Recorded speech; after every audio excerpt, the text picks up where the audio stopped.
LDC উত্তরণে challenge মোকাবেলায় বাংলাদেশকে এখন থেকেই সব ধরনের প্রস্তুতি নেয়ার তাগিদ দিয়েছেন সিপিডি নির্বাহী পরিচালক ফাহমিদা খাতুন।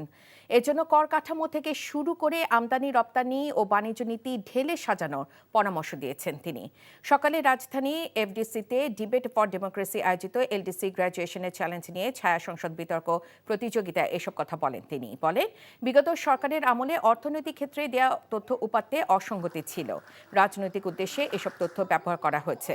বক্তারা বলেন, বিগত সরকারের আর্থিক খাতে অনিয়ম দুর্নীতির কারণে আগামী বছর এলডিসি গ্র্যাজুয়েশনের চ্যালেঞ্জে পড়ার শঙ্কা রয়েছে। এজন্য একটি বিশেষজ্ঞ টিম গঠনের সুপারিশ করা হয়।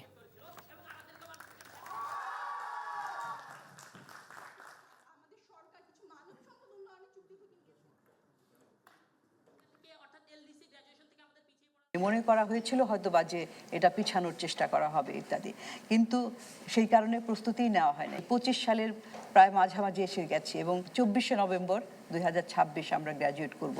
খুব একটা সময় নাই। তারপরে 3 বছরও যদি ধরি, 5 বছর 4-5 বছর সময় কিন্তু খুব একটা বেশি নয়।